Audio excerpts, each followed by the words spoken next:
So this is what the chanterelle mushroom looks like. You see it kind of bends on the edge. If you break into here, it should be white on the inside depending on the age, but it'll turn kind of creamy as it gets older, but it still should be overall white.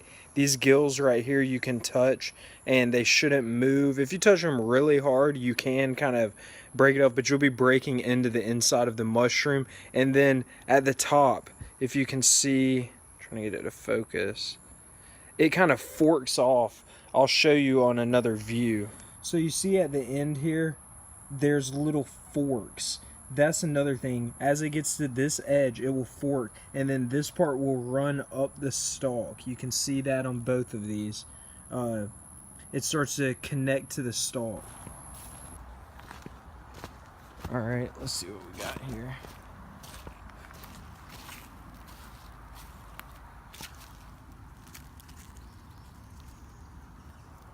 Yep.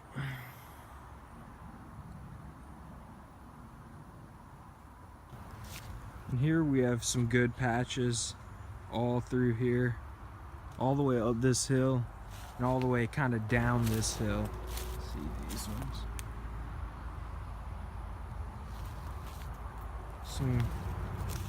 These are more ideal. So typically for taste, I like the ones that are kind of like this.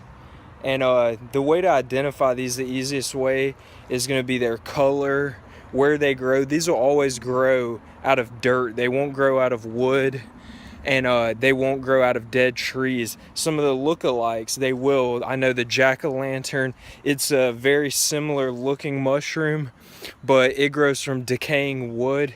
And also, it has gills. This actually, if you look close, does not have real gills. Those you can touch, rub. They don't move. They're just solid and they run down the stalk.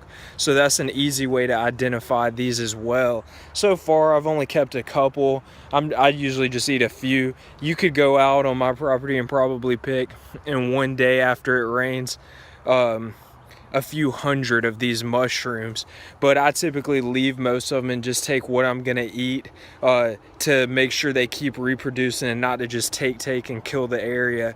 So I'll pick some of the younger specimens, some of the best ones, and then leave everything else. I see another good patch, so I'm gonna walk in here and show you this one. So usually they'll stay in kind of clustered areas, and where the water flows, you can kind of just follow them down and you'll see them all over.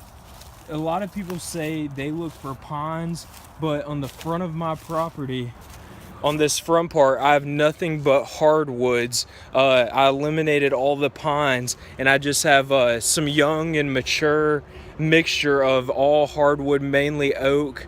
There's maple, there's different variety of oak, and that's where I see them growing. They don't really grow where most of my conifers are.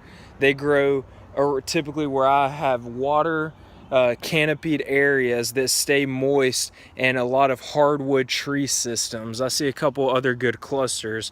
Let me take a look at those. I don't think you can see on the camera, but they go all the way up this hill in a couple different directions. There, like I said, it rained for the last 2 days. It's dry right now, but it's still wet in here, but it's not raining. And typically when that happens, it's June right now in Georgia.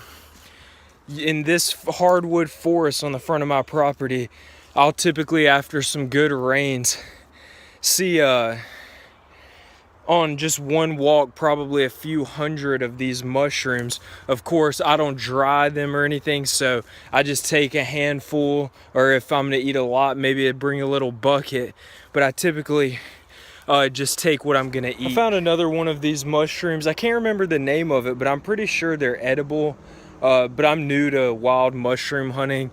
I typically just eat the ones I grow, as far as the shiitake, the oyster, and then the chanterelles. But I'll show you this one again, another patch of it. Right there. I'm scaling another trail on my property. It wraps around to my garden. It's about a, I don't know, 8-acre walk, I would say, but it you can find a lot of different types of mushrooms. I would say on this property I found at least 100 different types of mushrooms, which I can only identify so many, but I find a lot of different plants and mushrooms all over this property, so we'll see what we can find.